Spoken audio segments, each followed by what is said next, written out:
What up, y'all? Happy Sunday. We're here for our weekly energy oracle forecast. This is like the energetic spiritual weather report for the week ahead. Just gonna see what kind of energy we're gonna be having our being in. Sacral chakra has come out quite a bit, like maybe several weeks in a row. And when this comes out, I'm feeling that like we're really being invited in to the subconscious. I'm just gonna wax rhapsodic on the things that the sacral chakra is associated with and the things that the sacral chakra rules. So the sacral chakra is associated with the element of water. This is also associated with like the astral realm, dreams, like your nightly dreams, your creativity, your imagination, all of that kind of percolates here. And as far as like a psychic center, kind of has to do with that creativity and then like the imagination and, like I said, nightly dreams.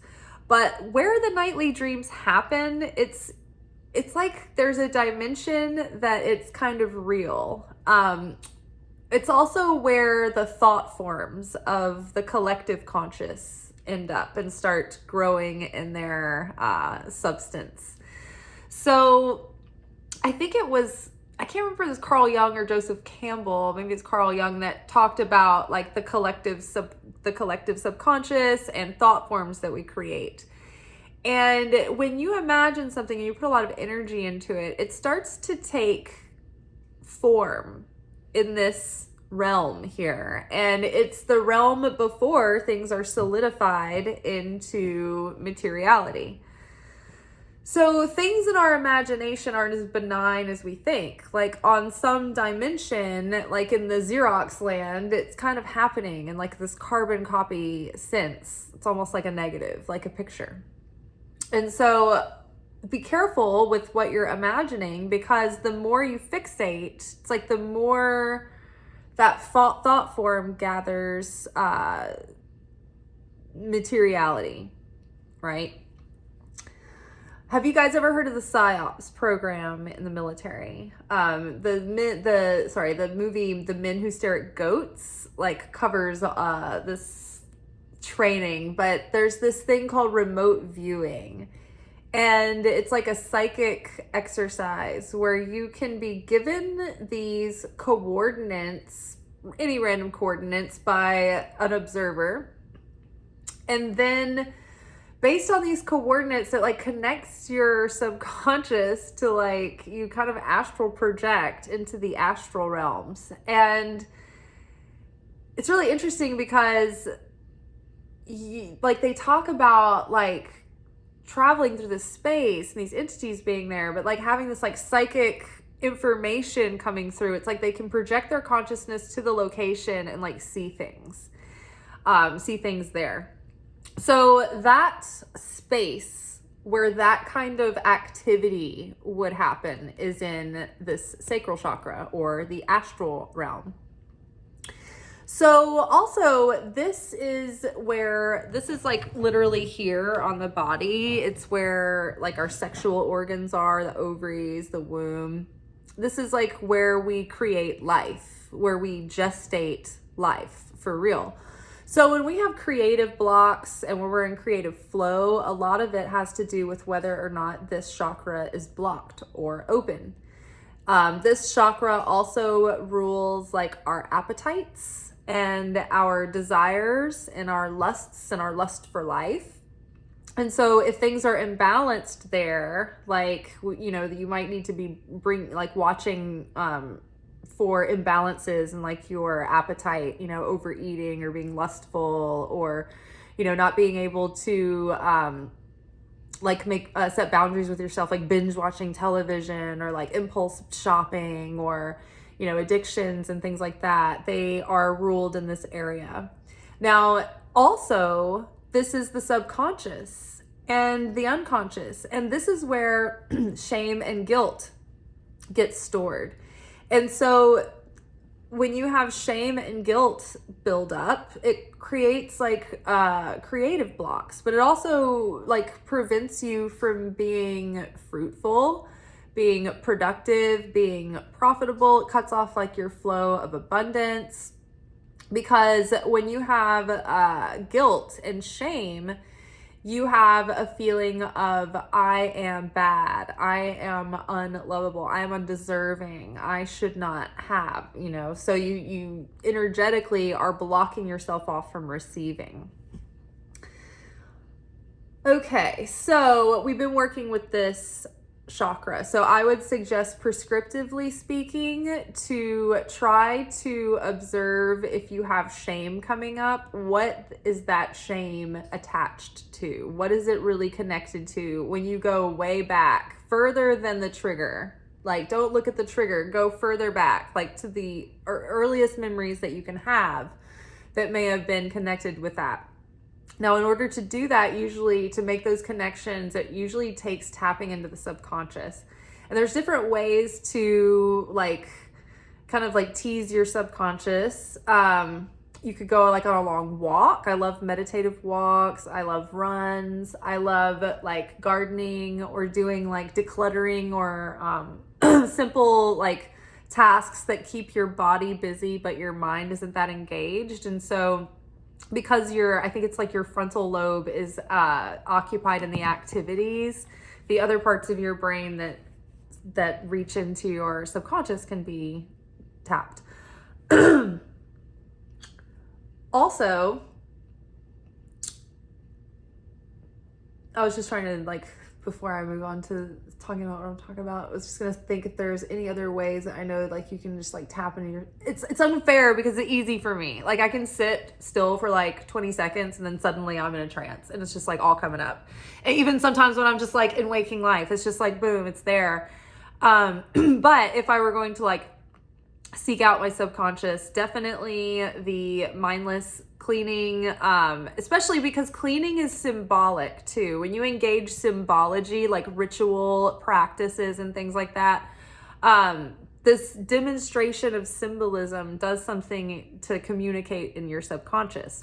Automatic writing, journaling, those were the ones that I wanted to think of. Poetry, art, what have you, it gets the subconscious engaged. So many times I've made artwork and collages and things that are profound to me as I look at them over the years, because there are Kabbalistic and mystical principles woven within the imagery that I put together that I didn't even know at the time.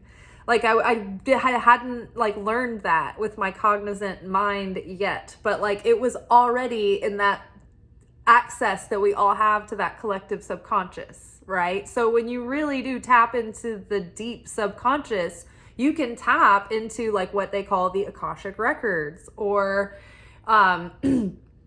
general have you ever put your finger in there, just something's in the air, it's in the zeitgeist right now. That is the collective subconscious. When we all seem to know, we recognize themes like mummies and monsters and Frankensteins, and we recognize heroic images like the Greek and Roman pantheons. It's those are all everyone in the archetypally archetypes are something that we all feed into because we all get it. We all understand them on an innate deep primal level, and our collective understanding, it all gets put into this memory bank, this big cosmic hard drive. It's this big cosmic Wikipedia article about the thing, and it becomes part of this collective subconscious. So we can tap into information and insight without realizing it. And then maybe learn later in a book about something, you're like, oh my God, that totally came through before. So the more you unblock, this chakra, the more you'll strengthen those prophetic tendencies. You will also increase your nightly dreams. It would be good to keep a dream journal right now and pay attention to what you wake up and remember immediately. Like any sliver of something that you can name or verbalize, you can probably look up in dreammoods.com, which is my favorite dream interpreter. But even like colors and spaces and feelings and sensations that you get, pay attention to those when you wake up. Oh, and also another thing that will help you tap into the subconscious is To Be Magnetic is still having their summer sale, I think, for the next couple of weeks and through the end of June. So you can get in now for 15% off. Follow my link in the description box below, and no matter if they have the sale or not, you'll still get the 15% off. And you'll also be giving me like, I don't know, 10 cents or something out of your monthly membership, because I'll get an affiliation fee for it. But To Be Magnetic, I talk about it all the time. I love them. I stand by them. But their website is all of these workshops where you can really get into the nitty gritty of like these different areas of your life and do a lot of healing work. But it's designed with all kinds of neural scientists and doctors and psychologists and things. And they've really like fine-tuned their work that they do to use the neuroplasticity and rewrite your nervous system. And so, oh my gosh, my throat chakra, it's like, I rebuke whatever is trying to choke me. So To Be Magnetic will get into the subconscious, and like they have these DIs, they're called deep imaginings, and they're part of the workshops, but you can do them with or without being involved in a workshop, to go at your own pace. But when you do these deep imaginings, it's like they have these special binaural beats, and they're guided meditations in such a way that they put you almost into like hypnosis, like self-hypnosis. You tap into the subconscious, and the most random memories start coming up during the deep imaginings, and you'll feel like little electrodes start going off, and like pulses, or like muscle spasms. Even you might have like crazy like emotional, like floods of emotions coming through. It's crazy, but it unblocks the subconscious. You have all this stuff come up, you make these connections and realizations, and then you can sort of confront them in a healthy way that you didn't get to at the time, and sort of reprogram the memory, and then reprogram the subconscious, and start writing like healthy patterns and reinforcing healthy patterns. So if you want to get into your subconscious and you're like, I need like structure and a program, To Be Magnetic is amazing. It's like $30 a month without the discount. I think it's like around 20 with it. And you do have to lock yourself in for the full year.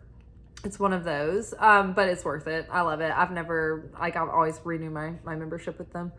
It's really great. Very good structure. Okay, moving on.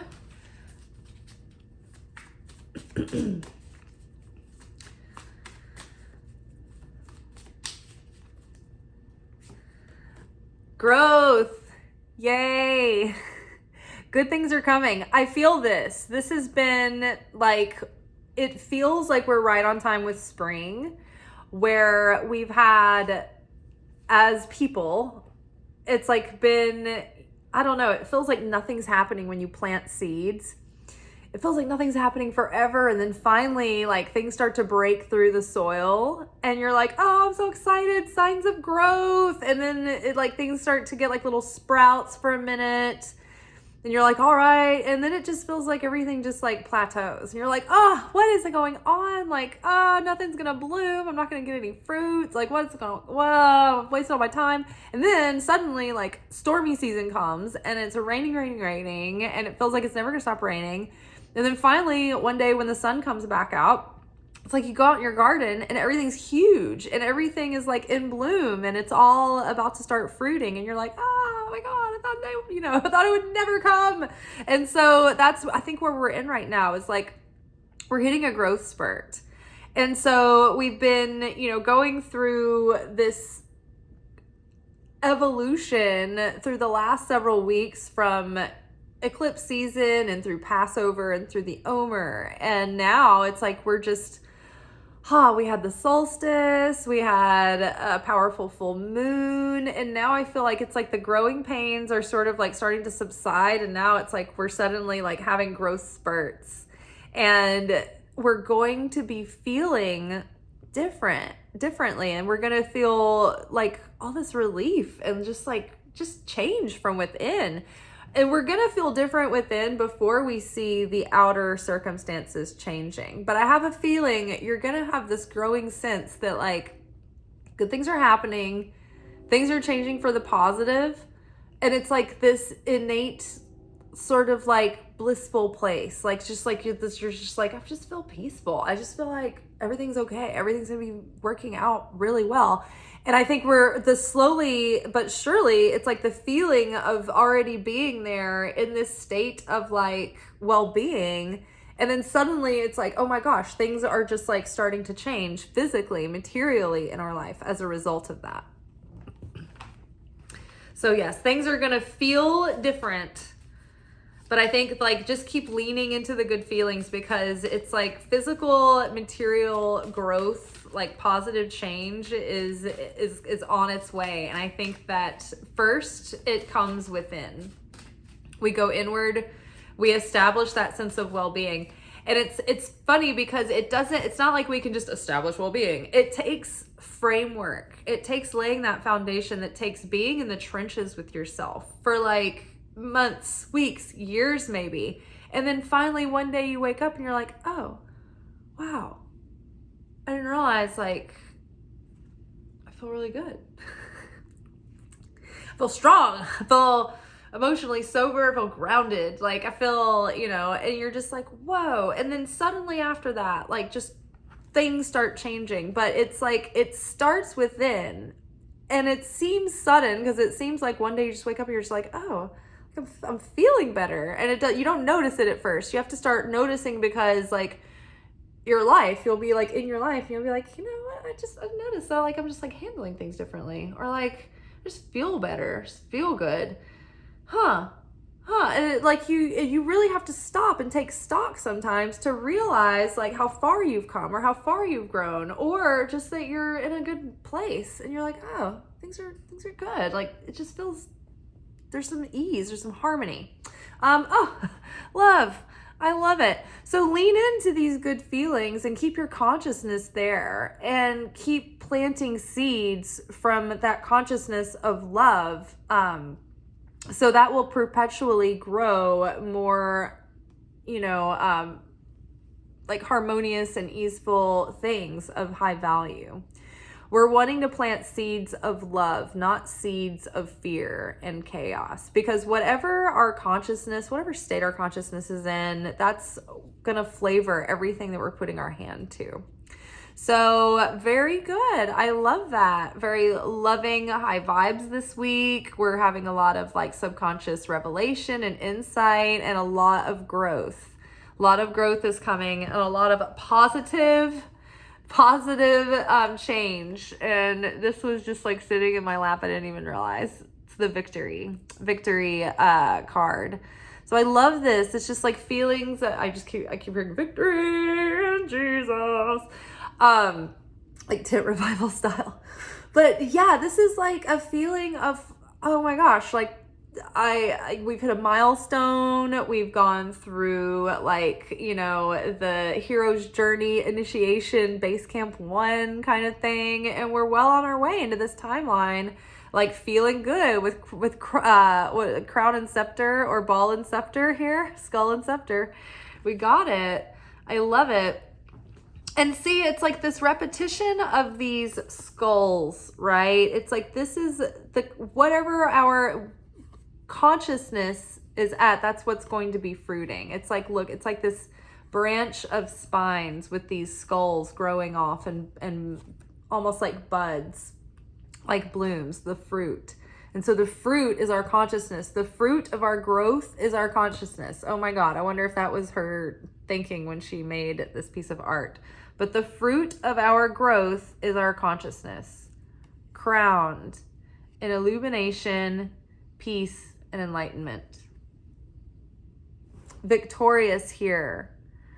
with our consciousness able to look forward and onward and look back with hindsight.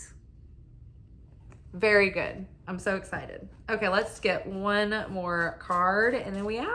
Let's see. Reward. Yay. So again, it's not just the fruits of our growth as our consciousness. The reward, oh my gosh, look. Oh, look at this, you guys. The repetition of form again with the growth at either side. Either side. We've been through a lot on the side of judgment, on the side of severity, on the side of discipline. We've come a long way. We've come to the other side of it. We've got a lot of growth on the side of mercy and goodness and favor. So we are surrounded by new growth.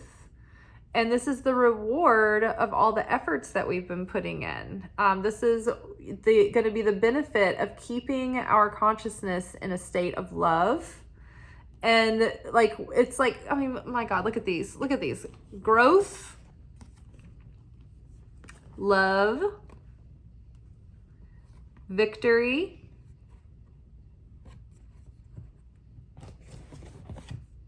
and reward. But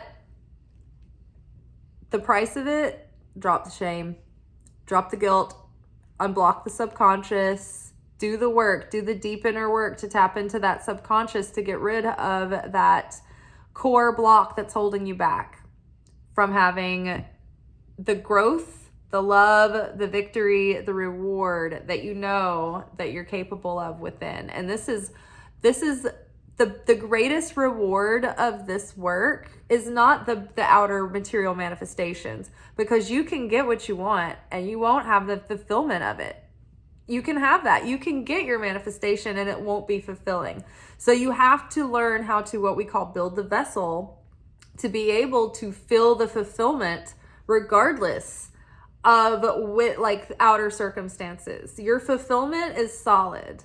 And then when you get that fulfillment, then you can manifest your desire and feel fulfilled also. And it will be fulfilling, right? So that's the work. That's the reward of the work, is that you get this inner state of rest, of bliss, of a feeling of fulfillment, of peace. And then the extra reward, that's where you get the victory by getting that inner peace. And then the extra rewards that come are the material manifestations of things coming through, of aligning with your destiny, and of materializing your goals. All right, y'all, I'm excited for this week ahead. Growth, love, victory, reward, unblocking the subconscious.